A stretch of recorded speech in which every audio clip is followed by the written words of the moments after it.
Yo soy Simone de Beauvoir. Nací el 9 de enero de 1908 en París, Francia.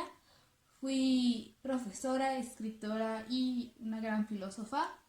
Mis dos corrientes filosóficas fueron el feminismo y el existencialismo, las cuales iban de la mano para ayudar a entender el por qué una mujer se hacía mujer o qué la hacía convertirse en eso que ella era. El existencialismo se puede entender como un estado de crisis al estar en la búsqueda de una identidad o hallarle sentido a la vida, por decirlo en otros términos. El padre de la filosofía es Søren Kierkegaard, quien sustentaba que la identidad precedía de la esencia misma. Fui criada en una familia de clase media alta y únicamente estudié en colegios privados bajo una doctrina cristiana, la cual sería la que marcaría mucho en cómo yo entendería la filosofía. Siempre fui muy aplicada e inteligente en la escuela, obteniendo siempre ser la primera de la clase cada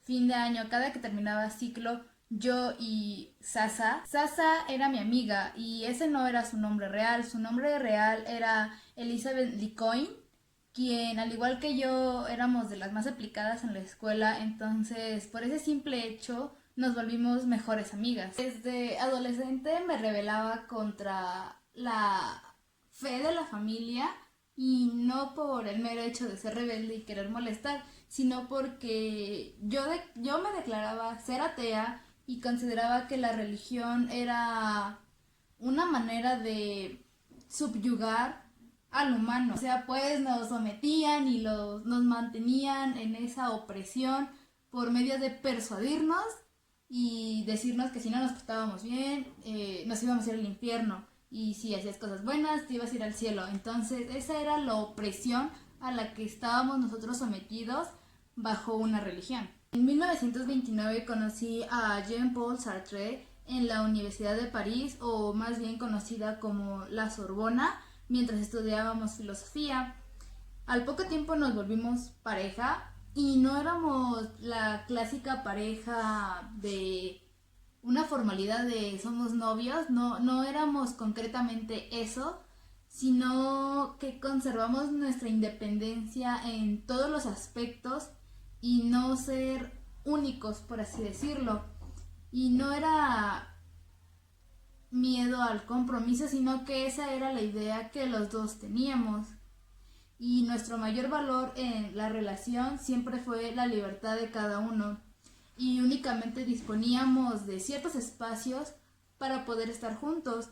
Nuestra relación continuó así hasta 1980, cuando Sartre murió. Como dije anteriormente, a través de la escritura yo podía expresar mi proceso de construcción desde mi niñez hasta mi vejez, porque yo creía que solo es expresado aquello que puede ser narrado y que yo era la materia de mi producción, o sea, yo de mí, de mi ser, de mi vida, de mi historia, yo lograba escribir. Y para mí la escritura es el fundamento, el eje y el proyecto esencial de mi vida, y así siempre lo fue. Mi primer libro fue Los Cuadernos de Juventud, los cuales escribí entre 1926 y 1930, y son considerados los primeros testimonios de un proceso de autoafirmación y liberación, lo cual continuaría reforzando, por así decirlo, y completándolo con Memorias de una joven formal, que escribí en 1958. Sin embargo, en 1943 yo escribí La Invitada, y no era como la continuación de mi primer libro, pero después de La Invitada continué con otro libro que fue Los Mandarines, el que escribí en 1954. Continué en 1968 con mi libro de La Mujer Rota, la cual yo le cuestionaba a varias mujeres el por qué vivían bajo un sometimiento en el que la mujer tenía que servirle al hombre, cuidar los hijos, atenderlo, preparar la comida, entre otras cosas que ahora se consideran lo básico de una mujer, lo que tiene que saber hacer. Entonces yo en mi libro lo cuestionaba y a este comportamiento de ser sometidas lo llamé la mala fe. Este nuevo concepto de la mala fe se convertiría en mi tema principal del existencialismo. Sin embargo, antes de La mujer rota, en 1960, escribí La plenitud de la vida, en el cual yo examinaba las razones al por qué decir no a un matrimonio, porque una vez Sartre intentó pedir un matrimonio por una separación que íbamos a tener y él creía que contrayendo matrimonio nuestra relación perduraría, pero yo dije que no, no por el hecho de no amarlo, sino porque yo quería mi libertad, quería tener mi independencia y no estar atada a alguien. Y cuando yo expliqué esto, él lo entendió y continuamos nuestra relación libremente. Entonces, en este libro yo explico un poco de eso y el por qué no es necesario tener que casarse, porque es más un compromiso en el cual la sociedad ve la relación de otra manera y los roles de cada uno se incrementan. O sea, tú eres mujer, tendrás que hacer más cosas de mujer, tú eres hombre, más cosas de hombres. Entonces eso es lo que yo quería evitar al casarme y era algo que no quería en mi vida. Sin embargo, uno de mis libros más importantes fue el del segundo sexo, el cual escribí en 1949 y este libro dio pie a la segunda ola del feminismo. La primera ola del feminismo fue llamada sufragista, la cual dio el derecho a la mujer el poder votar, entre otros más derechos, y se empezó a dar a principios del siglo XX.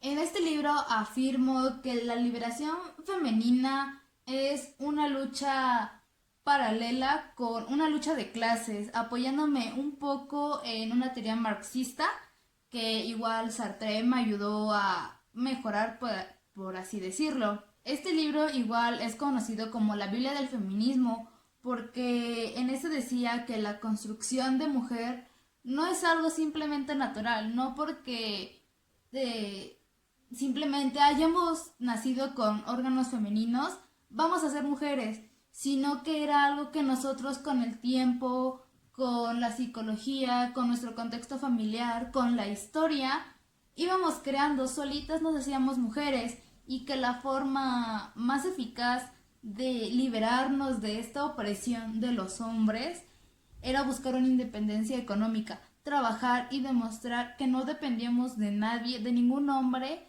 para poder estar bien, sino una liberación. Esa era la liberación, la forma de la liberación para poder decir alto a ser oprimida. Que las mujeres seamos las que nos embaracemos, las que tengamos hijos y las que los criemos, es una gran diferencia a la de los hombres.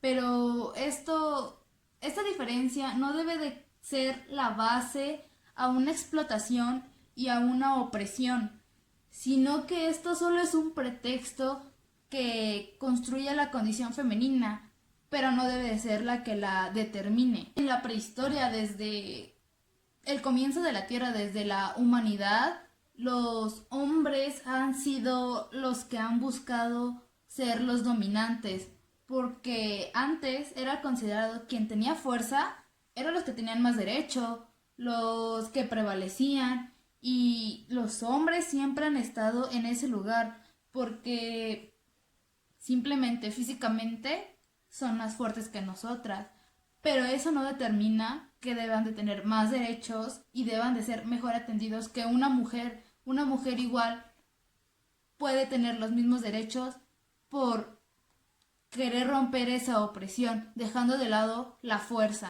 La hembra es prisionera de su especie. Être femme, ce n'est pas une donnée naturelle. C'est le résultat d'une histoire Il n'y a pas un destin biologique, psychologique, qui définisse la femme en tant que telle. C'est une histoire qu'il a faite, d'abord l'histoire de la civilisation, qui aboutit à son statut actuel, et d'autre part, pour chaque femme particulière, c'est l'histoire de sa vie, en particulier c'est l'histoire de son enfance, qui la détermine comme femme, qui crée en elle quelque chose qui n'est pas du tout une donnée, une essence, qui crée en elle ce qu'on a appelé quelquefois l'éternel féminin, la féminité.